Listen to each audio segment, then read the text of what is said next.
وَلَقَدْ يَسَّرْنَا الْقُرْآنَ لِلذِّكْرِ فَهَلْ مِن مُّدَّكِرٍ۔ الحمد لله رب العالمين والصلاة والسلام على أشرف الأنبياء والمرسلين، أما بعد فأعوذ بالله من الشيطان الرجيم من همزه ونفخه ونفثه. بسم الله الرحمن الرحيم. رب اشرح لي صدري ويسر لي أمري واحلل عقدة من لساني يفقه قولي. اللهم انفعنا بما علمتنا وعلمنا ما ينفعنا وزدنا علما. فبشر عبادي الذين يستمعون القول فيتبعون أحسنه. أولئك الذين هداهم الله وأولئك هم أولو الألباب. قل إني أخاف إن عصيت ربي عذاب يوم عظيم. قل الله أعبد مخلصا له ديني. أعوذ بالله من الشيطان الرجيم. بسم الله الرحمن الرحيم. قل إني أخاف إن عصيت ربي عذاب يوم عظيم. کہہ دیجئے اے اللہ کے نبی صلی اللہ علیہ وسلم، انی اخاف، بے شک میں ڈرتا ہوں، ان عصیت ربی، اگر میں نافرمانی کروں اپنے رب کی، عذاب یوم عظیم، بڑے دن کے عذاب سے۔ اے اللہ کے نبی آپ فرما دیجئے کہ اگر میں محمد صلی اللہ علیہ وسلم بھی اپنے رب کی نافرمانی کروں تو مجھے بھی بڑے دن کے عذاب کا ڈر ہے۔ جب اللہ کے سب سے برگزیدہ بندے اور سب سے جو انسانوں کے سردار ہیں، نبیوں کے سردار ہیں، جن سے افضل اس دنیا میں کوئی نہیں ہے، تو جب ان کو اللہ کے نافرمانی کا ڈر ہے تو عام انسان، ہم جیسے گناہ گار لوگ جو ہیں، وہ ہم نافرمانی کر کے پرسکون اور مطمئن کیسے رہ سکتے ہیں؟ اگر اللہ کے انبیاء کو اللہ کے نافرمانی کرنے سے ڈر لگتا ہے کہ اللہ ان سے ناراض ہوں گے، عذاب سے ڈر لگتا ہے انہیں، تو عام لوگوں کی، عام امتیوں کی پھر کیا حیثیت ہے؟ وہ کس کھیت کی مولی ہیں، جس طرح محاورے میں کہا جاتا ہے۔ تو اس سے سمجھانا مقصود ہے ہمیں کہ اللہ کی نافرمانی کو کبھی ہلکا نہیں سمجھنا چاہیے۔ اور یہ بات اللہ تعالیٰ نے قرآن کریم میں ایک جگہ نہیں کی، اللہ نے قرآن کریم میں یہ بات کئی دفعہ نبیوں کے حوالے سے کہی ہے۔ اللہ کے نبی بھی اگر اللہ کے نافرمانی کریں تو انہیں بھی ڈر لگتا ہے اللہ کے عذاب سے، تو پھر عام انسان جو ہے وہ کیوں نہیں ڈرتا اللہ کے نافرمانی کر کے؟ کون ہے جو اللہ کے نافرمانی کر کے نہیں ڈرتا؟ صرف وہی شخص جس کو شیطان نے دھوکے میں مبتلا کر دیا ہو، جس کو شیطان نے بہکا دیا ہو، جو جتنا اللہ سے دور ہوگا اتنے بڑے بڑے گناہ کر کے اتنا ہی وہ پرسکون اور مطمئن ہوگا، اسے کوئی خوف اور ڈر نہیں ہوگا۔ وہ در حقیقت شیطان نے اسے مدہوش کر دیا ہوا ہے، شیطان نے اسے غفلت میں ایسا مبتلا کر دیا ہے کہ جیسے کوئی بندہ شراب پی کے مدہوش ہوا ہو، فی طغیانہم یعمہون، یہ لوگ اپنی سرکشی میں اسی طرح سرگرداں پھرتے ہیں، والعیاذ باللہ۔ اور جو اللہ کے برگزیدہ بندے ہوتے ہیں، نیک لوگ ہوتے ہیں، تو ان سے کوئی چھوٹی سی غلطی بھی ہو جائے تو بے چین رہتے ہیں، چھوٹی سی غلطی ہو جائے، جب تک ان کی غلطی معاف نہیں ہوتی۔ یہ تو عام لوگوں کی بات ہے، نبیوں کی بات تو ہم کیا کریں؟ عام لوگوں کی بات، اگر عام لوگوں سے غلطی ہو جائے، عام امتیوں سے جو اللہ سے ڈرنے والے، اگر ان سے غلطی ہو جائے تو اس وقت تک، جب تک وہ معافی نہ مانگ لیں، اس وقت تک انہیں چین نہیں آتا، جب تک انہیں یہ پتہ نہ ہو کہ ہماری غلطی معاف ہو گئی کہ نہیں ہو گئی۔ اور وہ اس غلطی کی معافی کے لیے دنیا کی ہر قسم کی چیز قربان کرنے پر تیار بھی ہو جاتے ہیں، ہر قسم کی چیز چھوڑیں، اپنی جان تک قربان کرنے پر تیار ہو جاتے ہیں۔ اور یہ ہمارے پیارے نبی صلی اللہ علیہ وسلم کی تربیت تھی اپنے صحابہ کرام کی، کہ جب صحابہ کرام سے کوئی ایسی بات ہو جاتی تو نبی صلی اللہ علیہ وسلم نے جو صحابہ کرام کی تربیت، تعلیم، تربیت اور تزکیہ کیا تھا، تو وہ یہ تھا کہ وہ صحابہ کرام جو ہیں، جب تک وہ نبی صلی اللہ علیہ وسلم سے آ کر عرض کرتے ہمیں پاک کریں، اگر ہمارے لیے کوئی سزا ہے اللہ کے قانون میں، ہمیں وہ سزا دیں تاکہ ہم پاک ہوں۔ وہ خود اپنے آپ کو پیش کرتے تھے، آپ کو کبھی ایسی مثال آج نہیں ملے گی کہ ایک بندہ خود اپنے آپ کو پیش کرے کہ مجھ پر اللہ کے حد کو نافذ کرو، اللہ کا قانون مجھ پر نافذ کرو۔ ہمارے ہاں تو کسی سے جرم ہوتا ہے، اگر وہ توبہ بھی کر لے اس جرم کی تو وہ بھاگتا پھرتا ہے لوگوں سے، پولیس سے، کہیں میں پکڑا نہ جاؤں۔ نبی کریم صلی اللہ علیہ وسلم کی تربیت کیا تھی کہ سیدنا ماعز اسلمی جو ہیں، جن سے زنا ہو گیا تھا، تو وہ خود نبی کریم صلی اللہ علیہ وسلم کے پاس آئے اور انہوں نے آپ سے عرض کیا کہ مجھے میرے گناہ سے پاک کریں۔ آپ بار بار ان سے منہ موڑ رہے ہیں، لیکن وہ بار بار کہہ رہے ہیں، 4 دفعہ کہتے ہیں کہ مجھے میرے گناہ سے پاک کریں۔ آپ بار بار پوچھتے ہیں کہ ممکن ہے کہ تم نے زنا کا عمل پوری طرح نہ کیا ہو، ممکن ہے ابھی کوئی ابتدائی معاملات ہوں۔ وہ کہتے ہیں نہیں، میں نے زنا کیا ہے پورا۔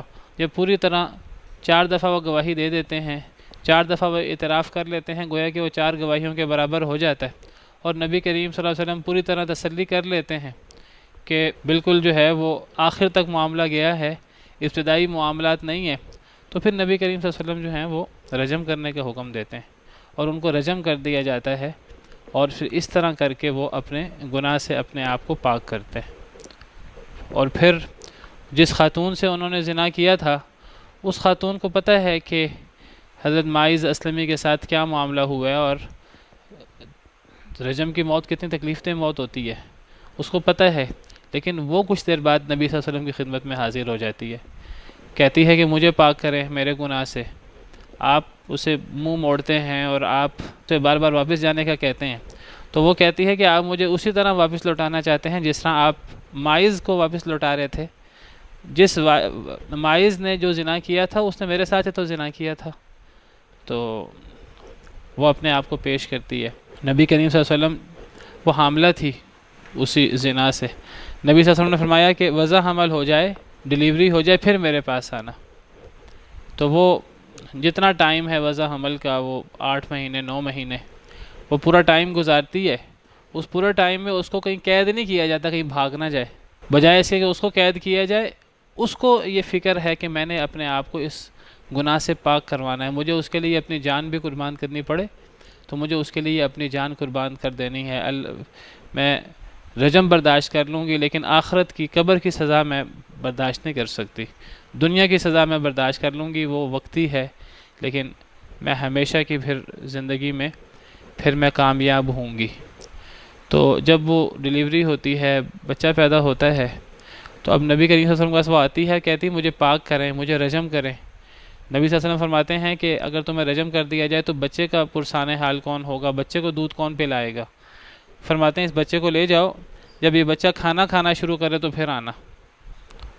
علیکم السلام ورحمۃ اللہ وبرکاتہ۔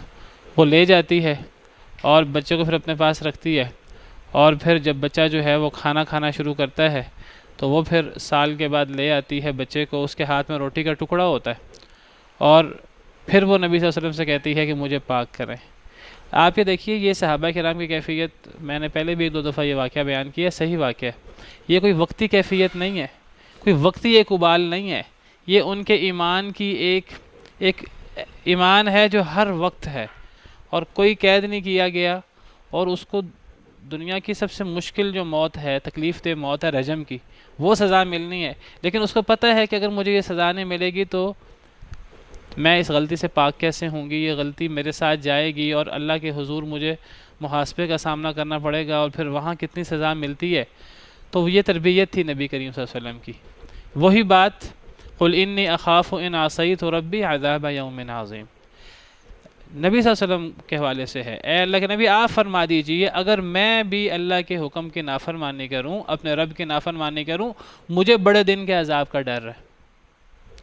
انبیاء کرام علیہم السلام کو اللہ تعالیٰ نے یہ بڑی نافرمانیوں سے، کبیرہ گناہوں سے محفوظ رکھا ہوا ہے۔ نبوی معاملات میں وہ جو اللہ کی وحی ہے، اس معاملات میں تو وہ معصوم ہے، نہ وہ بھول سکتے ہیں وحی کے معاملے میں، اور نہ ان سے غلطی ہو سکتی ہے، نہ کوئی ان سے خیانت یا کوئی کمی بیشی ہو سکتی ہے، وہ اللہ کی طرف سے اللہ نے محفوظ کیا ہوا ہے۔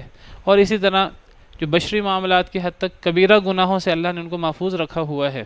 بعض باتیں ایسی ہو جاتی ہیں، چھوٹی باتیں، نبی توبہ کر لیتے ہیں، توبہ کی بھی بڑی فضیلت ہے، تو اللہ تعالیٰ ان کو یہ مقام دینے کے لیے بعض دفعہ نبیوں سے بعض چھوٹی باتیں ایسی ہو جاتی ہیں کہ پھر وہ توبہ کرتے ہیں تو اللہ کے ہاں ان کا مقام اس چھوٹی لغزش سے، وہ چھوٹی لغزش بھی ختم ہو جاتی ہے توبہ کرنے سے، بلکہ وہ اللہ کے ہاں ان کا مقام پھر بہت زیادہ ہو جاتا ہے۔ توبہ کی فضیلت بھی انبیاء کرام علیہم السلام کو حاصل ہو جاتی ہے۔ تو یہاں نافرمانی کی بات ہے، نبیوں سے وہ بڑے گناہ ہوتے ہی نہیں ہیں، تو گویا کہ نبی کریم صلی اللہ علیہ وسلم سے کہلوایا ہے، اور اصل میں امت کو سمجھانا مقصود ہے کہ اگر اس کائنات کی سب سے برگزیدہ ہستی مخلوق میں سے اگر اس کو ڈر ہے اللہ کے ہاں بڑے عذاب کا، تو پھر عام لوگوں کی، عام امتیوں کی کیا حیثیت ہے؟ انہیں ڈرنا چاہیے۔ اگر ان سے غلطی ہو جائے تو انہیں اپنے آپ کو اس غلطی سے فوراً پاک اور صاف کرنے کے لیے توبہ کرنے کی ضرورت ہے۔ تو فرمایا کہ کہہ دیجئے بے شک میں ڈرتا ہوں اگر میں نافرمانی کروں اپنے رب کی بڑے دن کے عذاب سے۔ جو بندہ نہیں ڈرتا گناہ کر کے، اس کا نقصان اسی کو ہی ہوتا ہے، پھر اسے یہ سب چیزیں قیامت کے دن، موت کے وقت، قبر میں پھر بھگتنے پڑتی ہیں والعیاذ باللہ۔ پھر فرمایا قل اللہ اعبد مخلصا لہ دینی، کہہ دیجئے اللہ ہی کی میں عبادت کرتا ہوں، مخلصا لہ دینی، خالص کرتے ہوئے اس کے لیے اپنی عبادت کو۔ اس صورت میں بار بار یہ بات آ رہی ہے۔ اس صورت کے شروع میں ہم نے پڑھا، 2 آیتیں پہلے، آیت نمبر 11 میں، یہ آیت نمبر 14 ہے، آیت نمبر 11 میں ہم نے پڑھا قل انی امرت ان اعبد اللہ مخلصا لہ الدین، کہہ دیجئے مجھے حکم دیا گیا ہے کہ میں اللہ کی عبادت کروں، اس کے لیے عبادت کو خالص کرتے ہوئے۔ آیت نمبر 14 میں دوبارہ یہی بات ہے اور زیادہ زور کے ساتھ بیان کی گئی ہے۔ پچھلی آیات میں تو اعبد اللہ ہے، میں عبادت کروں اللہ کی، فعل پہلے ہے اور مفعول بعد میں ہے۔ اس آیت میں تو مفعول بھی پہلے ہے، یہ نہیں ہے کہ قل اعبد اللہ مخلصا لہ دینی، فرمایا قل اللہ اعبد، مفعول پہلے آ گیا، اور جب مفعول فعل سے پہلے آ جائے تو معنی کے اندر حصر پیدا ہو جاتا ہے، حصر یعنی صرف اللہ کی، اعبد میں عبادت کرتا ہوں، ایک ہے اعبد اللہ، اس کا مطلب ہے میں عبادت کرتا ہوں اللہ کی، اس میں حصر نہیں ہے، لیکن اللہ اعبد یہاں ہمیں معنی کرنا ہوگا اللہ ہی کی میں عبادت کرتا ہوں۔ اس کو اس طرح سمجھیں جس طرح سورہ فاتحہ میں ایاک نعبد، ایاک نعبد میں جو کاف زبر کا ہے یہ مفعول ہے، آپ کی ہی اے اللہ، نعبد ہم عبادت کرتے ہیں، وہاں ہم آپ کی ہی یا صرف آپ کی کا معنی کرتے ہیں، حصر کا معنی کرنے کے لیے، وہ اس لیے کہ وہاں مفعول پہلے ہے، ایاک نعبد، اصل لفظ ہے نعبد کا، ہم آپ کی عبادت کرتے ہیں، اس کے اندر حصر نہیں ہے، لیکن اگر کا کو پہلے لے آئیں تو پھر ساتھ ایا بھی آتا ہے، ایاک نعبد، آپ کی ہی ہم عبادت کرتے ہیں، وایاک نستعین، اور آپ سے ہی ہم مدد مانگتے ہیں۔ یہ جو ہم یہاں ہی کا معنی کر رہے ہیں یا صرف کا معنی کر رہے ہیں سورہ فاتحہ میں، یہ مفعول پہلے آنے کی وجہ سے کر رہے ہیں، بالکل وہی انداز ہے۔ قل فرما دیجئے اللہ اعبد، اللہ ہی کی یا صرف اللہ کی، اعبد میں عبادت کرتا ہوں، مخلصاً خالص کرتے ہوئے لہو اس کے لیے، اس اللہ کے لیے، دینی اپنی عبادت کو۔ تو دیکھیے یہ ہے ہماری زندگی کی معراج، اور ہماری زندگی میں جو سب سے بڑی ہماری ذمہ داری ہے کہ ہم عبادت میں اللہ کے ساتھ کسی کو شریک نہ کریں۔ عبادت کی کوئی چھوٹی سے چھوٹی، کوئی بڑی سے بڑی کوئی صورت اللہ کے علاوہ کسی اور کے لیے نہ کریں۔ اور میں نے کل بھی ذکر کیا تھا، دوبارہ آج ذکر کرتا ہوں کہ اللہ کے علاوہ اوروں کو پکارنا یہ سری غیر اللہ کی عبادت ہے۔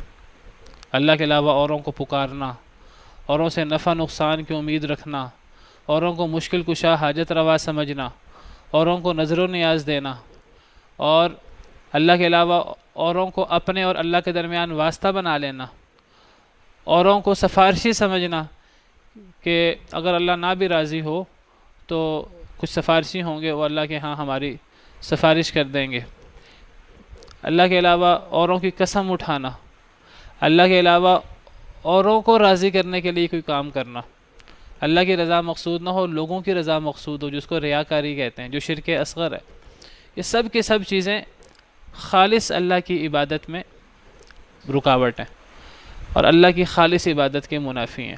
اللہ کے علاوہ کسی کو پکارا نہیں جا سکتا، کسی سے مدد نہیں مانگی جا سکتی، کسی کا کرم نہیں مانگا جا سکتا، کسی سے کوئی ایسی چیز جو اللہ سے مانگی جا سکتی ہے وہ اللہ کے علاوہ کسی سے نہیں مانگی جا سکتی۔ اللہ تعالیٰ نے قرآن کریم میں فرمایا وَلَا تَدْعُ مَعَ اللَّهِ إِلَٰهًا آخر۔ کچھ لوگ کہتے ہیں کہ پکارنا عبادت نہیں ہوتی، کسی کے سامنے رکوع کرنا، سجدہ کرنا یہ عبادت ہوتی ہے۔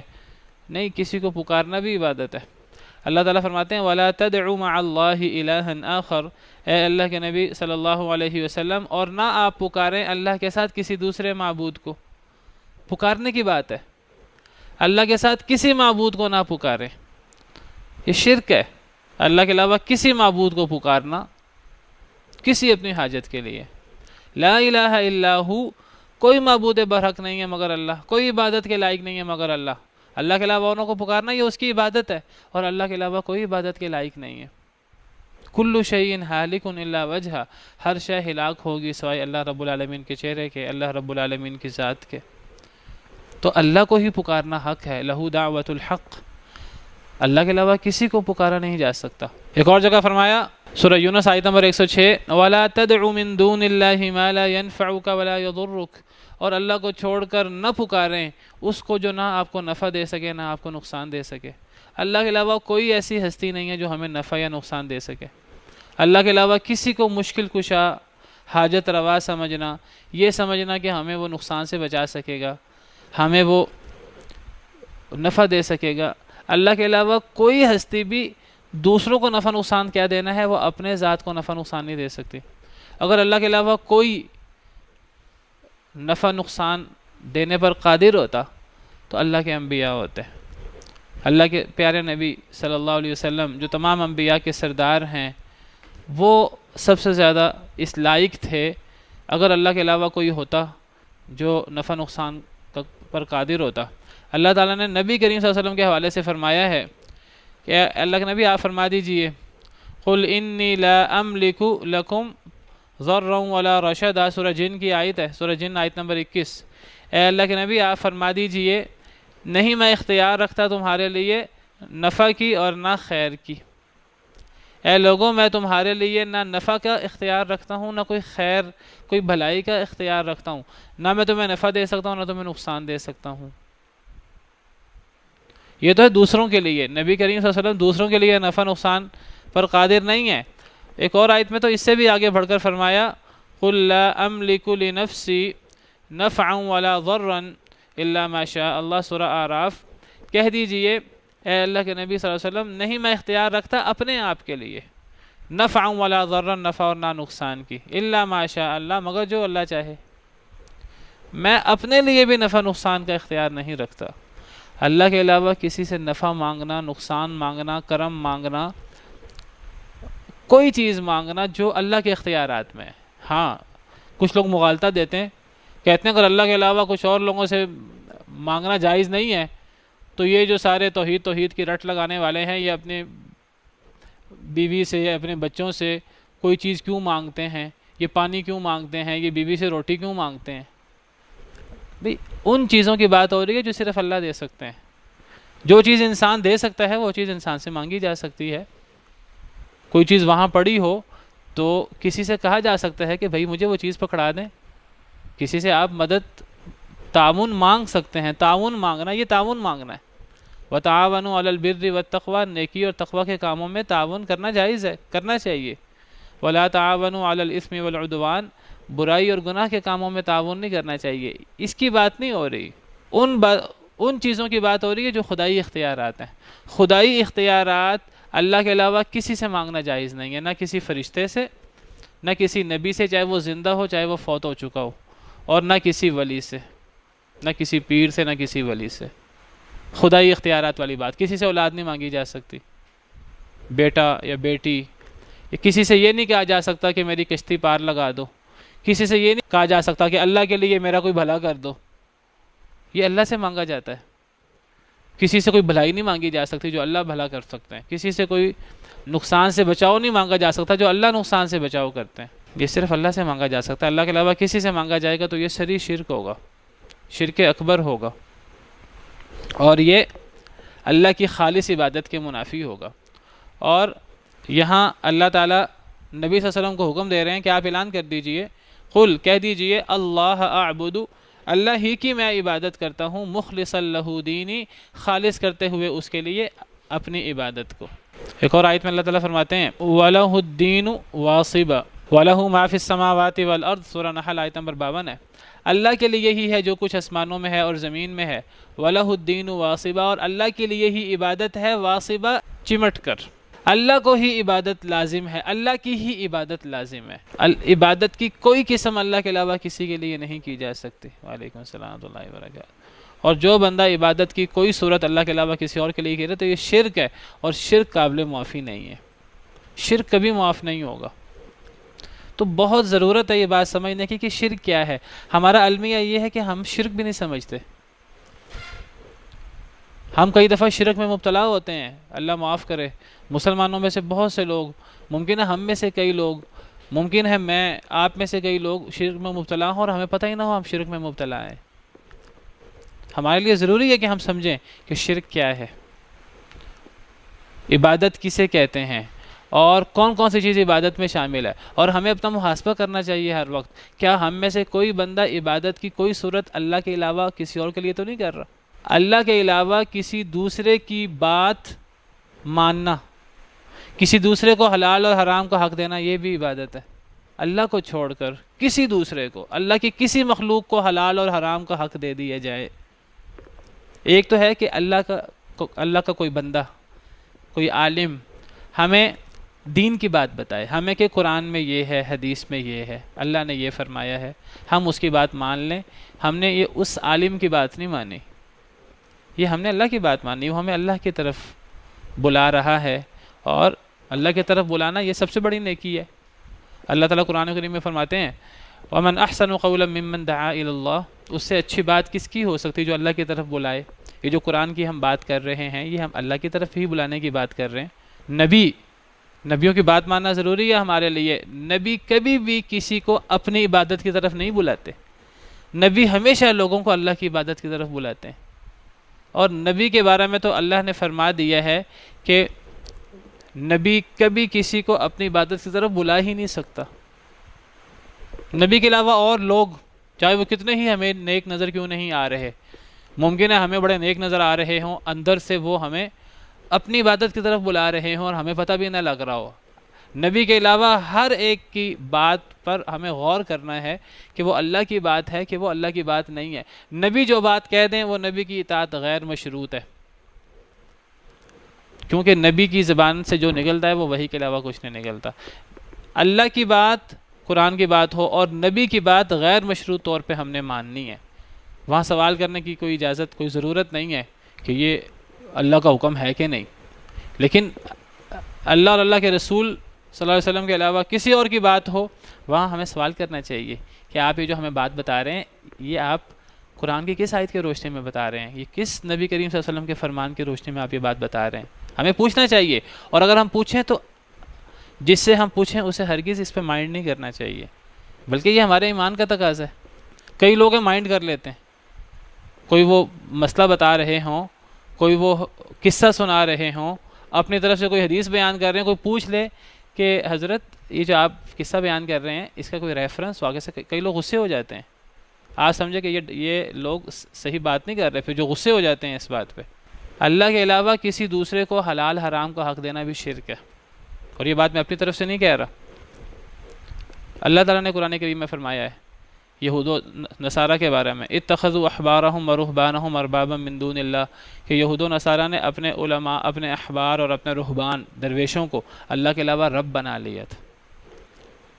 وما امروا الا لیعبدوا الہا واحدا، انہیں نہیں حکم دیا گیا تھا مگر اس بات کا کہ وہ ایک اللہ کی عبادت کریں، وہی حکم جو یہاں موجود ہے۔ انہیں بھی ایک اللہ کی خالص عبادت کا حکم تھا یہود و نصارہ کو، لیکن انہوں نے کیا کیا، انہوں نے اپنے علماء کو یہ اختیار دے دیا۔ حضرت عدی بن حاتم مسلمان ہوئے، عیسائی تھے، حاتم تائی مشہور شخص ہے سخی، اس کے بیٹے عدی بن حاتم عیسائی تھے، مسلمان ہوئے، تو نبی صلی اللہ علیہ وسلم سے عرض کرتے ہیں کہ یہ جو قرآن کی آیت ہے کہ یہود و نصارہ نے اپنے علماء کو رب بنا لیا تھا، تو میں عیسائی تھا، ہم تو اپنے علماء کی عبادت نہیں کرتے تھے، ہم نے تو کبھی ان کو رب نہیں بنایا، ہم نے تو کبھی ان کی پوجا نہیں کی، کبھی ان کے سامنے سجدہ نہیں کیا۔ آپ نے فرمایا، آپ نے پوچھا کہ تمہارے علماء تمہیں جو کہتے تھے تو کیا تم ان کی باتیں آنکھیں بند کر کے مانتے تھے کہ نہیں مانتے تھے؟ جو وہ بات کہہ دیتے تم مانتے تھے کہ نہیں؟ جی مانتے تھے. جس کو حلال کہتے حلال مانتے تھے؟ جی مانتے تھے. جس کو حرام کہتے حرام مانتے تھے؟ جی مانتے تھے. فرمایا یہی تو ان کو رب بنانا تھا اللہ کے علاوہ. دلیل نہیں پوچھتے تھے. کیا کرتے؟ اپنی طرف سے اضافے کر کے اللہ کی کتاب میں شامل کر دیتے تھے. اللہ نے قرآن میں ذکر کیا ہے فَوَيْلٌ لِّلَّذِينَ يَكْتُبُونَ الْكِتَابَ بِأَيْدِيهِمْ ثُمَّ يَقُولُونَ هَذَا مِنْ عِنْدِ اللَّهِ. اپنے طرف سے ایک چیز لکھ دیتے تھے, اللہ کی کتاب میں شامل کر دیتے تھے, کہتے تھے یہ اللہ کی کتاب میں ہے, اور کوئی پوچھتا ہی نہیں تھا. ہمیں پوچھنا چاہیے علماء سے. اگر علماء ہمارے سامنے کوئی بات کہیں, ریفرنس پوچھنا چاہیے کہ حضرت آپ یہ بات اپنی طرف سے کر رہے ہیں کہ یہ کوئی قرآن کی آیت میں کسی حدیث مبارکہ میں ہے. کہیں ایسا نہ ہو کہ ہم آپ کو معبود بنا لیں. حلال اور حرام کا حق اللہ کے علاوہ کسی کے پاس نہیں ہے. میں اگر کہوں نبی کے پاس بھی نہیں ہے تو یہ بات بھی صحیح ہے. نبی بھی جو حلال اور حرام کرتے ہیں وہ اللہ کے حکم سے کرتے ہیں. چونکہ نبی کوئی بات دنیاوی مقصد کے تحت کہہ نہیں سکتے, اس لیے نبی کی بات غیر مشروط ماننی ہوگی, کیونکہ اللہ نے ان کی گواہی دے دی. وما ينطق عن الهوى, قسم کھا کر فرمایا ان هو الا وحی یوحى, وہ اپنی خواہش سے نہیں بولتے, وہ تو وحی کی روشنی میں بات کرتے ہیں. یہ تو اللہ نے وحی کے نبی کے بارے میں بتا دی. باقی لوگوں کی اللہ نے گارنٹی نہیں دی. باقی لوگوں کے بارے میں ہمیں ان کی کوئی بات بغیر دلیل کے نہیں ماننی, بلکہ پوچھنا ہے کہ آپ یہ بات کس دلیل کی روشنی میں کہہ رہے ہیں. تو عبادت کی کوئی صورت اللہ کے علاوہ وہ کسی دوسرے کے لیے کرنا یہ شرک ہے, اور شرک نہ قابل معافی جرم ہے. اللہ اس کو کبھی معاف نہیں کریں گے بغیر توبہ کے. شرک کے علاوہ دیگر گناہ اللہ چاہیں تو بغیر توبہ کے معاف کر لیں. دیکھیے یہ بات طے کرنا کہ ہم فلاں کلر کا سوٹ پہنیں گے, ہم فلاں لباس پہنیں گے, جی کوئی چیز طے کر لینا. اگر تو یہ کوئی چیز طے کی جائے اور اس کے پیچھے کوئی دینی مقصد نہ ہو, اس کے پیچھے کوئی نظم و ضبط, کوئی یونٹی, کوئی یونیفارم ٹائپ چیز, جس طرح ہمارے کالجوں میں اسکولوں میں یونیفارم وغیرہ رکھ لیا جاتا ہے, طے کر لیا جاتا ہے کہ ہم فلاں مضمون کی کلاس جو ہے میتھ ہم 9 بجے پڑھیں گے, 11 بجے ہماری جو ہے وہ انگلش کی کلاس ہوگی. یہ وہ چیزیں ہیں جو طے کر لی جاتی ہیں نظم و ضبط کے لیے, اور اس کے پیچھے دینی مقصد نہیں ہوتا. کوئی یہ نہیں ہوتا کہ اگر یہ ہم نے اسی وقت پڑھنا ہے, اگر اس وقت پڑھیں گے تو ثواب ہوگا, اگر 9 بجے کی بجائے 11 بجے انگلش پڑھیں گے تو گناہ ہوگا. 9 بجے انگلش پڑھنی ہے, 10 بجے میتھ پڑھنا, اگر ہم وہ 1 بجے پڑھیں گے تو گناہ ہوگا. یہ نہیں ہوتا. اس میں ثواب گناہ کا تصور نہیں ہوتا, اس کے پیچھے نظم و ضبط اور دیگر مقاصد ہوتے ہیں. ایسی چیز طے ہو سکتی ہے, کوئی یونیفارم طے کر لیا. لیکن اگر کوئی چیز ایسی طے کر لی جائے جس کے ساتھ ثواب اور گناہ کا تصور جو ہے وہ ساتھ اس کے لگا دیا جائے کہ جی فلاں لباس پہننا ہے, فلاں لباس پہننے کی فضیلت ہے, سبز کپڑے پہننے ہیں, سبز پگڑی باندھنی ہے, سیاہ پگڑی باندھنی ہے, اور فلاں رنگ کے ہم نے جو ہے نا وہ ہم نے یہ کام کرنا ہے, اور یہ کام کرنے سے جو ہے نا وہ فلاں ثواب ہوگا, اتنے سال کے گناہ معاف ہو جائیں گے, اور جو یہ کام نہ کرے اس کو پھر دینی طور پر برا سمجھا جائے. یہ چیز بدعت ہوتی ہے اگر وہ چیز دین میں ثابت نہیں ہے. تو اگر وہ ثابت ہے تو ٹھیک ہے. مثال کے طور پر میں آپ کو مثال دیتا ہوں, سفید کپڑے پہننا سنت ہے. نبی صلی اللہ علیہ وسلم کی مبارک حدیث ہے, آپ نے فرمایا کہ تمہارے بہترین کپڑے سفید رنگ کے کپڑے ہیں. آپ کے فرمان کا مفہوم ہے, اور آپ نے فرمایا بہترین کپڑے سفید کپڑے ہیں, اور انہی میں مردوں کو دفن کیا کرو.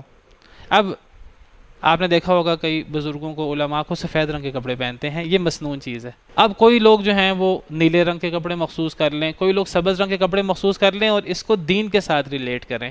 ان سے دلیل پوچھی جائے گی. اگر وہ اس کے دلیل دیں تو ٹھیک ہے, نہ دلیل دیں تو یہ بدعت ہوگی. اور یہ من احدث فی امرنا ھذا ما لیس منہ فہو رد, صحیح مسلم وغیرہ کی روایت ہے, صحیح بخاری وغیرہ کی. جو ہمارے دین میں وہ چیز شامل کرے جو دین میں شامل نہیں ہے تو وہ رد ہوگی. ہاں وہ دین میں شامل کرے. ایک بندہ ایک چیز کو دینی طور پر نہیں اپناتا, اپنے روزمرہ روٹین کے تحت اپناتا ہے, وہ میں بتا چکا ہوں وہ ایک الگ چیز ہے. ہم نے وقت مقرر کیا ہوا ہے, ہم 7:30 بجے قرآن کی کلاس پڑھیں گے. ہم یہ 7:30 بجے بھی پڑھ سکتے ہیں, 9 بجے بھی پڑھ سکتے ہیں. یہ ہم نے اس لیے نہیں پڑھا کہ اس وقت پڑھنے میں ثواب زیادہ ہوتا ہے. یہ ہم نے ایک اپنے دنیاوی طور پر اپنی سیٹنگ کے لیے ایک وقت مقرر کیا ہوا ہے. یہ چیز بدعت نہیں ہوتی. بدعت وہ چیز ہوتی ہے کہ جو ہم دین کے اندر جس کے اوپر ثواب اور گناہ کی ہم تصور رکھیں. نماز کے بعد دعا کرنی ہے جی. نبی کریم صلی اللہ علیہ وسلم کا طریقہ کار یہ تھا, آپ نے نماز کے بعد کے اذکار سکھائے ہیں. السلام علیکم ورحمۃ اللہ، السلام علیکم ورحمۃ اللہ، اللہ اکبر کہنا چاہیے امام کو، لوگوں کو بھی کہنا چاہیے، استغفر اللہ استغفر اللہ استغفر اللہ 3 دفعہ کہنا چاہیے، پھر دعائیں کرنی چاہیے، ذکر و اذکار کرنے چاہیے جو نبی کریم صلی اللہ علیہ وسلم نے سکھائے ہیں۔ اب وہ ذکر و اذکار کسی نے کرنے ہیں کہ نہیں کرنے، سبحان اللہ سبحان اللہ سبحان اللہ 33 دفعہ، الحمدللہ اللہ اکبر 33 دفعہ 34 دفعہ، وہ ذکر کا آپ کو پتہ ہے، ہمیں وہ چیزیں سکھائی گئی ہیں، وہ چیزیں کوئی کرے نہ کرے، ہمارے ہاں وہ ایک دعا مانگنے کا ایک طریقہ کار رکھا ہوا ہے۔ اور اگر لوگوں سے کہا جائے کہ جی مسنون کام کرنے چاہیے، وہ کہتے ہیں اچھا جی آپ دعا کرنے سے روکتے ہیں ہمیں، دعا سے بڑی عبادت کیا ہو سکتی ہے، ہم غیر اللہ سے تو دعا نہیں مانگ رہے، اللہ سے مانگ رہے ہیں۔ بھئی ہم کہتے ہیں اللہ سے ہی دعا مانگ رہے ہیں، آپ نیک کام کر رہے ہیں، آپ نے یہ نیک کام نماز کے بعد مخصوص کیوں کر لیا ہے؟ اگر آپ نے یہ کام نماز کے بعد مخصوص کیا ہے تو مخصوص آپ نے کیا ہے، اگر کوئی امام نہ دعا کروائے اس مخصوص گروہ کا تو لوگ برا سمجھتے ہیں اس کو، لوگوں نے اٹھ کے جانا ہوتا ہے، یہ سنتے شروع کرنی ہوتی ہیں، ان کے ذہن میں ہوتا ہے کہ دعا ہوگی تو پھر ہم اصل میں فارغ ہوں گے نماز کے اعمال سے، پھر ہم سنتے پڑھ سکتے ہیں یا پھر ہم جا سکتے ہیں، عصر کی نماز ہے، اب لوگ دعا کا انتظار کر رہے ہیں، جیسے دعا ہوگی اب لوگوں نے ذکر اذکار کرنا ہے کہ نہیں کرنا، لوگوں نے اٹھ کے جانا ہے۔ بھئی یہ آپ لوگوں نے یہ جو نماز کے بعد ایک طریقہ کار رکھ لیا ہے، اگر یہ طریقہ کار آپ نے ایک رکھ لیا ہے تو ذرا اس کو ثابت بھی کر دیں نبی کریم صلی اللہ علیہ وسلم سے۔ کیا نبی کریم صلی اللہ علیہ وسلم جو ہیں وہ نماز کے بعد دعا کرتے تھے؟ اگر کرتے تھے تو بتائیے ہم بھی کریں، جو ہمارے نبی کی سنت ہے ہمیں بتائیے، ہم بھی اس سنت پہ عمل کریں۔ کیا صحابہ کرام نے یہ کام کیا نبی کریم صلی اللہ علیہ وسلم کے بعد؟ ہاں کبھی نبی صلی اللہ علیہ وسلم نے دعا کرا دی ہو اجتماعی، کوئی حرج نہیں ہے، نبی صلی اللہ علیہ وسلم دعا کراتے تھے نماز کے بعد، کبھی ضرورت ہو آپ نے کروا دی، کبھی آپ نماز سے پہلے کروا دیتے، کبھی آپ جمعے میں کروا دیتے، جب کوئی ضرورت ہوتی، ضرورت کے موقع پر کبھی دعا کر لینا کوئی حرج نہیں ہے، لیکن ایک طریقہ کار بنا لینا نماز کے بعد۔ پھر طریقہ کار وہ بنائیے جو نبی صلی اللہ علیہ وسلم نے طریقہ کار مقرر کیا ہے۔ اب ذکر و اذکار جتنی آپ کو بتاؤں نئی چیزیں دین میں آئیں گی وہ سنت چیزیں چھوٹتی جائیں گی۔ ذکر و اذکار کا آج شاید اکثر لوگوں کو پتہ ہی نہیں کہ نماز کے بعد کے اذکار کیا ہوتے ہیں، فجر کے بعد کے کیا اذکار ہیں، ظہر کے بعد کے کیا اذکار ہیں، عصر کے بعد کے کیا ہیں، مغرب کے بعد کے کیا ہیں، عشاء کے بعد کے اذکار کیا ہیں۔ کسی کو اس کا تو نہیں پتہ، لیکن لوگوں کو یہ پتہ کہ ہم نے اجتماعی دعا کر کے ہم نے اٹھنا ہے۔ اب کچھ لوگ جو ہیں وہ اذان سے پہلے انہوں نے درود ایک مقرر کر لیا ایک مخصوص انداز میں، اور یہ اسپیکر کے ساتھ متعلق ہے، اسپیکر سے پہلے یہ نہیں ہوتا تھا، ہمارے بزرگ ہمیں بتاتے ہیں کہ اسپیکر سے پہلے کوئی بھی یہ نہیں پڑھتا تھا، جب اسپیکر آئے ہیں تو اس کے ساتھ ہی اس کا اضافہ ہو گیا ہے۔ تو ان سے کہا جائے گا جی آپ درود کیوں پڑھتے ہیں، یہ اذان سے پہلے طے کر کے درود پڑھنا یہ دین میں ثابت ہی نہیں ہے۔ اذان شروع ہوتی ہے اللہ اکبر سے اور لا الہ الا اللہ پہ ختم ہو جاتی ہے، اس اذان میں نہ کوئی اضافہ کرنا چاہیے نہ کوئی کمی کرنی چاہیے۔ اگر شیعہ اضافہ کریں اشہد ان محمد رسول اللہ کے بعد علی وصی اللہ اور اس قسم کی، ہم ان کو غلط کہتے ہیں، اگر ہم کوئی پہلے اضافہ کر دیں یا بعد میں اضافہ کر دیں ہمارے لیے جائز ہے۔ بھئی جو بھی اضافہ کرنا ہے کمی کرنی ہے اس کو نبی صلی اللہ علیہ وسلم سے ثابت کرنا ہوگا، یہ تو دین سے متعلق چیز ہے۔ کسی نے شاید حضرت سعید بن مسیب تھے، تابعین کے سردار ہیں، انہوں نے کسی کو جو ہے وہ اسی طرح بدعت سے منع کیا، وہ کوئی اجتماعی ذکر ٹائپ چیز تھی، لوگ اجتماعی ذکر کر رہے تھے یا کوئی اس طرح کی بات، تو ان کو روکا حضرت سعید بن مسیب نے، پورا واقعہ میرے ذہن میں نہیں ہے، صحیح واقعہ ہے ویسے۔ تو اس شخص نے آگے سے کہا کہ حضرت کیا میں یہ ذکر کرنے پر مجھے اللہ سزا دیں گے؟ میں تو ذکر کر رہا ہوں۔ جس طرح بعض لوگ پوچھ لیتے ہیں جی یہ کیا درود پڑھنے پر جو ہے وہ کیا درود پڑھنا غلط ہو گیا، کیا دعا کرنا غلط ہو گیا؟ تو انہوں نے بڑا زبردست جواب دیا، وہ یاد رکھنا چاہیے ہمیں۔ حضرت سعید بن مسیب نے کہا اللہ تمہیں کبھی ذکر کرنے پر گناہ نہیں دیں گے، اللہ تمہیں نبی کی مخالفت کرنے پر گناہ دیں گے، نبی کی مخالفت کی گناہ دیں گے، ذکر کرنے پر گناہ نہیں دیں گے۔ ذکر کرنا غلط نہیں ہے، تم یہ جو ذکر کر رہے ہو اجتماعی طور پر ایسے طریقے سے جو نبی نے نہیں کیا، اللہ تمہیں اس کی سزا دیں گے، کیونکہ یہ نبی صلی اللہ علیہ وسلم کے دین میں یہ بات موجود نہیں تھی۔ قرآن کی آیت ہے عاملۃ ناصبہ، کچھ لوگ عمل کر کر کے تھکے ہوں گے، تسلا نارا حامیہ، لیکن بھڑکتی ہوئی آگ میں داخل ہوں گے۔ عمل سے مراد یا نیک عمل ہے، اپنی طرف سے نیک عمل کر کر کے تھکے ہوں گے لیکن آگ میں جائیں گے۔ تسقیٰ من عین آنیہ، گرم پانی پلایا جائے گا ابلتا ہوا۔ وجہ کیا ہے؟ اپنی طرف سے نیک عمل کر رہے تھے لیکن وہ عمل مسنون نہیں تھا، اس عمل کے پیچھے یا تو خلوص نہیں تھا، دو شرطیں ہیں عمل کی، یا اس کے پیچھے خلوص ہو، اللہ کے لیے ہو، ریاکاری نہ ہو، اور یا وہ مسنون ہو، نبی کریم صلی اللہ علیہ وسلم کی سنت کے مطابق ہو۔ ایک بندہ جو ہے وہ لوگوں کو دکھانے کے لیے یہ عمل کرے وہ بھی، اور ایک بندہ عمل میں خلوص بہت زیادہ ہے، اللہ کے لیے کر رہا ہے لیکن وہ عمل سنت ہی نہیں ہے۔ نبی کریم صلی اللہ علیہ وسلم کی عبادات کے بارے میں صحابہ کرام، 3 صحابہ آئے حضرت عائشہ کے پاس، انہوں نے پوچھا نبی صلی اللہ علیہ وسلم گھر میں کیا کرتے ہیں؟ تو حضرت عائشہ نے بتایا رات کو اتنی نماز پڑھتے ہیں، پھر سو جاتے ہیں، روزہ رکھتے ہیں، افطار بھی کر لیتے ہیں۔ تو ایک صحابی نے کہا وہ تو اللہ کے نبی ہیں صلی اللہ علیہ وسلم، ہمیں ان سے زیادہ عبادت کرنی چاہیے۔ ایک صحابی نے کہا حضرت عائشہ کے سامنے میں تو پوری رات قیام کروں گا، نماز پڑھا کروں گا۔ دوسرے نے کہا کہ میں تو ہر روز روزہ رکھوں گا، ان میں حضرت علی بھی تھے، ان میں صحیح حدیث ہے۔ تیسرے نے کہا میں شادی نہیں کروں گا، شادی کرنے سے انسان دنیا داری میں مبتلا ہو جاتا ہے، بیوی بچے اور ان کی خواہشیں پوری کرنا۔ تو نبی صلی اللہ علیہ وسلم کو حضرت عائشہ نے بتایا کہ وہ یہ کہہ کے گئے ہیں، مجھ سے پوچھا آپ کے عمل کے بارے میں، پھر یہ کہہ کے چلے گئے ہیں۔ تو آپ نے بلایا ان کو اور کیا فرمایا آپ نے، ذرا غور کریں۔ آپ نے فرمایا جس نے کہا تھا پوری رات قیام کروں گا، فرمایا میں رات قیام بھی کرتا ہوں، سوتا بھی ہوں، تمہیں بھی یہی کرنا ہوگا۔ جس نے کہا تھا میں ہر روز روزہ رکھوں گا، فرمایا میں روزہ بھی رکھتا ہوں، افطار بھی کرتا ہوں، تمہیں بھی یہی کرنا ہوگا۔ اور جس نے کہا تھا میں شادی نہیں کروں گا، فرمایا میں نے شادی بھی کی ہوئی ہے۔ اور پھر فرمایا فمن رغب عن سنتی فلیس منی، جو میری سنت سے بے رغبتی کرے گا اس کا مجھ سے کوئی تعلق نہیں ہے۔ جو پوری رات قیام کرتا ہے اس کا نبی سے کوئی تعلق نہیں ہے۔ عبادت ہی تو کر رہا ہے، کیا اس کو عبادت کرنے پر گناہ ہوگا؟ اس کو نبی کی سنت سے بے رغبتی کا گناہ ہوگا، اس کا نبی سے تعلق نہیں ہے۔ دیکھیں جی، معراج کا واقعہ ایسا واقعہ ہے کہ یہ اللہ نے نبی کریم صلی اللہ علیہ وسلم کو مسجد حرام سے بیت المقدس کی طرف بلایا، سیر کروائی، اور پھر اللہ نے نبی کریم صلی اللہ علیہ وسلم کو جسم اور روح سمیت آسمانوں پہ بلایا اور آسمانوں کی سیر کروائی اور ایک بہت بلند مقام آپ کو دیا۔ اور سورہ نجم میں اللہ فرماتے ہیں لَقَدْ رَأَىٰ مِنْ آیَاتِ رَبِّهِ الْكُبْرَىٰ، آپ نے اللہ کی بڑی بڑی نشانیاں دیکھی۔ ایک بہت بڑا مقام ہے جو اللہ نے نبی کریم صلی اللہ علیہ وسلم کو دیا اسراء اور معراج کی صورت میں۔ لیکن اسراء اور معراج ہوا کب، اس کے بارے میں علماء میں شدید اختلاف ہے۔ بعض علماء کہتے ہیں 590 میں ہوا ہے، نبوت کے 5 سال بعد۔ میں کل پرسوں ہی مفتی تقی عثمانی صاحب کا مضمون پڑھ رہا تھا، وہ کہہ رہے تھے، وہ اسی کو ترجیح دے رہے تھے، وہ کہہ رہے تھے 590 میں نبوت کے 5ویں سال مکہ مکرمہ میں معراج ہوا ہے۔ زیادہ علماء کی رائے یہ ہے کہ یہ 1090 میں ہوا ہے، نبوت کے 10ویں سال۔ بعض کہتے ہیں کہ ہجرت سے 1 سال پہلے، اور ہجرت کس سال ہوئی ہے؟ 13ویں سال نبوت کے۔ اور بعض تو اس کے قائل ہیں کہ مدینہ منورہ میں معراج ہوا ہے، ہجرت کے بعد معراج ہوا ہے۔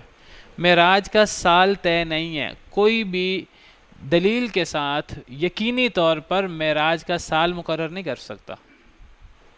تاریخی باتیں ہیں، وہ تاریخی باتیں کوئی 100% یقین سے ثابت نہیں ہے۔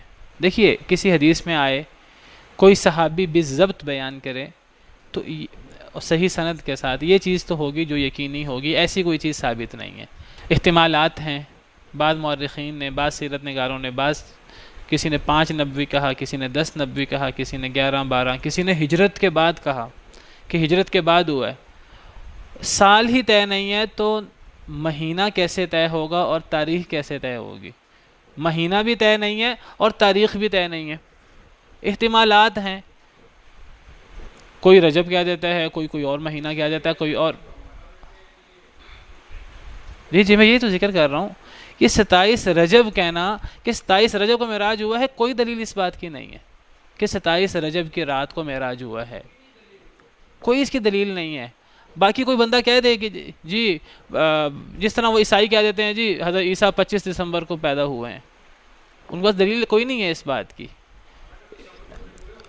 جی اسی کوئی دلیل نہیں ہے اس کی، کسی نے کہہ دیا ہوگا عیسائیوں میں سے، بس لوگ اس کے مطابق چل رہے ہیں، کوئی ٹھوس دلیل نہیں ہے کسی کے پاس۔ تو اسی طرح بعض باتیں مشہور ہوتی ہیں، تو یہ ایک مشہور بات ہے جس کی کوئی دو ٹوک دلیل نہیں ہے، نہ قرآن میں نہ حدیث میں، کہ معراج کس تاریخ کو ہوا ہے اور کس مہینے میں ہوا ہے۔ میں نے بتایا سال میں اختلاف ہے، مہینہ اور تاریخ کی بات تو بہت دور ہے، اور کسی سیرت نگار نے اس کو بالضبط بیان نہیں کیا۔ تو معراج کی تاریخی طے نہیں ہے۔ اور اگر میں آپ سے کہوں اگر معراج کی تاریخ طے بھی ہو جائے، یہ تو ہے کہ طے نہیں ہے، فرض کریں کہ طے ہے اور 27 رجب ہی ہے، 27 رجب کی رات پہلے آتی ہے اسلام میں، فرض کر لیں کہ اگر وہی ہے، ورنہ میں نے آپ کو بتایا کہ کوئی طے نہیں ہے، یہ تحقیقی بات ہے کہ طے نہیں ہے معراج کی رات کون سی تھی، کیونکہ اس زمانے میں تاریخ وغیرہ کا زیادہ دھیان نہیں ہوتا تھا، یہ بعد میں تاریخ وغیرہ کا دھیان رکھنا شروع ہوا، حضرت عمر کے دور میں یہ چیزیں زیادہ شروع ہوئی ہیں، اس سے پہلے یہ چیزیں اتنی طے نہیں تھیں۔ بعض چیزوں کے بارے میں صحابہ کرام کو یاد تھا، فلاں چیز فلاں تاریخ کو فلاں، بعض چیزوں کے بارے میں صحابہ کرام نے بیان کیا، لیکن یہ معراج کے بارے میں کوئی بات کسی صحابی سے دو ٹوک صراحت سے ثابت نہیں ہے۔ اگر بالفرض طے بھی ہو جائے تو اس رات خاص قسم کی عبادت کے لیے، کسی عبادت کی تخصیص کے لیے الگ سے دلیل چاہیے۔ اگر ایک رات کی فضیلت بھی طے ہو جائے، بالفرض یہ طے ہو جائے کہ وہ 27ویں رات تھی رجب کی، اگر ایک رات کی فضیلت بھی طے ہو جائے کہ یہ رات بڑی افضل ہے، اس رات کسی بھی خاص عبادت کے لیے کوئی دلیل چاہیے ہوگی۔ اب لوگ جو ہیں وہ انہوں نے مختلف رکعات اور مختلف طریقے بیان کیے ہیں کہ جی معراج کی رات کو یہ اتنی رکعتیں پڑھنی چاہیے، اور ہر رکعت میں سورہ فاتحہ کے بعد فلاں سورت اتنی دفعہ پڑھنی چاہیے، سجدے میں یہ چیز اتنی دفعہ پڑھنی چاہیے۔ وہ ایک نماز کا مخصوص طریقہ کار، اور کہتے ہیں جو اس نماز سے 100 سال کے فلاں گناہ معاف ہوتے ہیں، یہ ہوتا ہے وہ ہوتا ہے۔ یہ چیزیں آپ نے کہاں سے لی ہیں؟ یہ چیزیں اگر کسی صحیح حدیث میں ہمیں بھی بیان کریں، ہم بھی عمل کریں، کسی صحیح حدیث میں یہ چیزیں موجود نہیں ہیں، موضوع اور بے سند باتوں سے یہ چیزیں موجود ہیں، کوئی صحیح دلیل موجود نہیں ہے۔ اگر ایک رات کی فضیلت طے ہو جائے، میں کہتا ہوں معراج کی رات آپ چھوڑیں، ایک بندہ لیلۃ القدر کو یہ عبادت کرنا شروع کرے، یہ عبادت بدعت ہوگی۔ لیلۃ القدر میں بھی، لیلۃ القدر سے افضل کوئی رات ہو سکتی ہے کہ لیلۃ القدر خیر من الف شہر، وہ 1000 مہینوں سے بہتر رات ہے جس رات قرآن اترا۔ ایک بندہ اس رات ایک مخصوص قسم کی جو ہے وہ نماز پڑھتا ہے، جو ہماری نماز کی طرح نہیں ہے، اس کے اندر جو ہے وہ، میں کل پرسوں پڑھ رہا تھا کہ جی اتنے تشہد کرنے ہیں اور یہ کرنا ہے اور 100 سال کے فلاں گناہ معاف ہوں گے، یہ ہوگا وہ ہوگا۔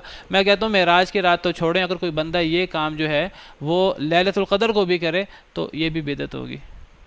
اور میں آپ کو ایک حدیث مبارکہ بیان کرتا ہوں، صحیح حدیث ہے۔ آپ کو پتہ ہے کہ ہفتے کے دنوں میں سب سے افضل دن کون سا ہے؟ جمعہ کا دن۔ اور ہفتے کی راتوں میں سب سے افضل رات کون سی ہے؟ جمعہ کی رات۔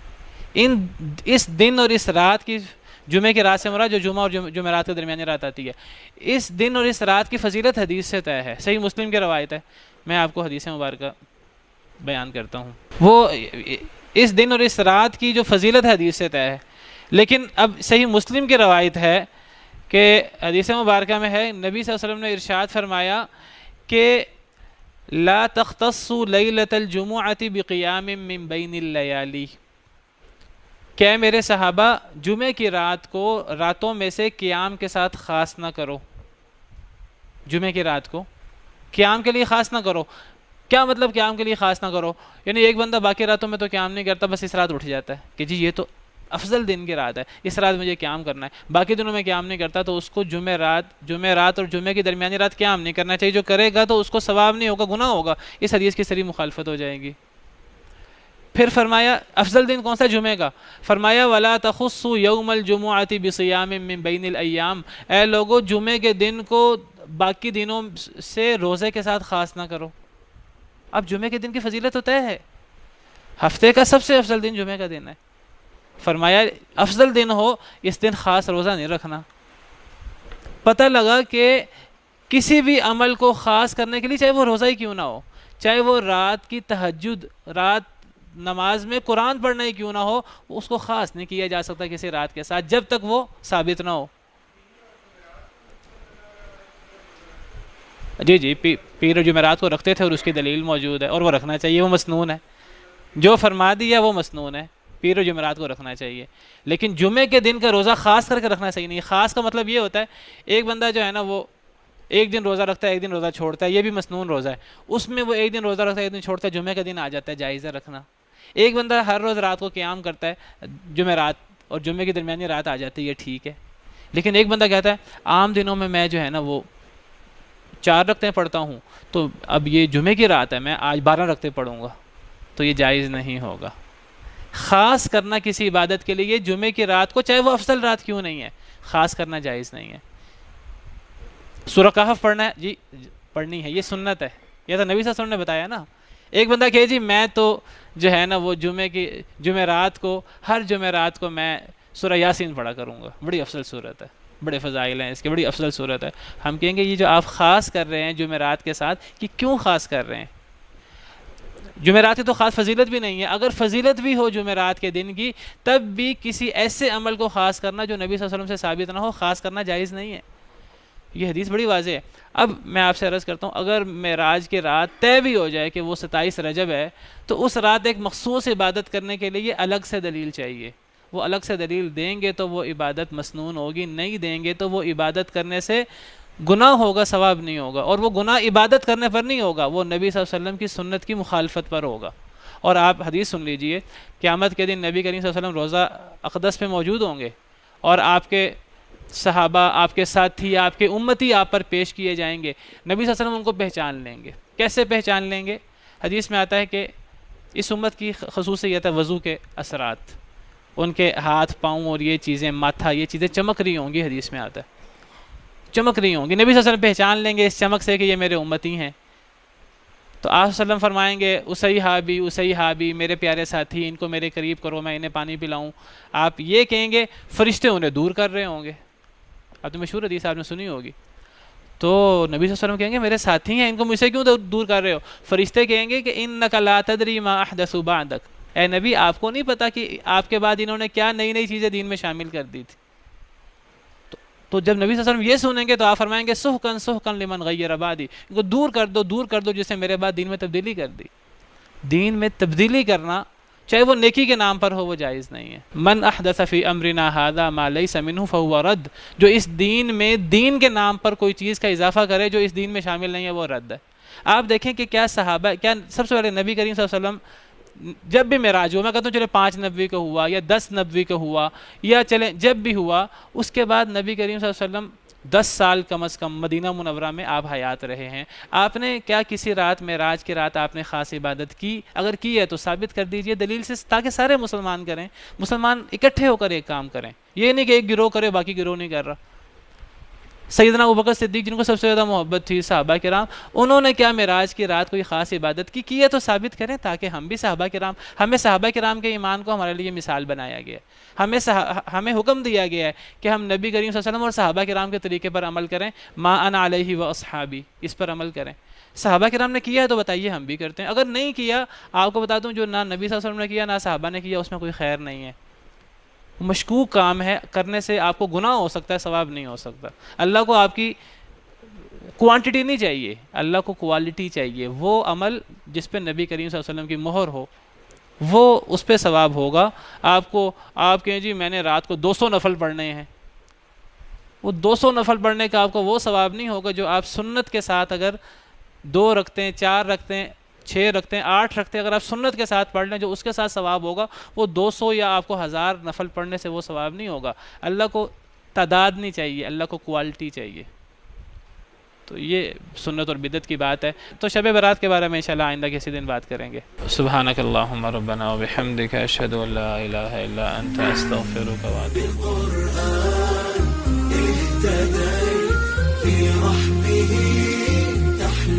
الیک.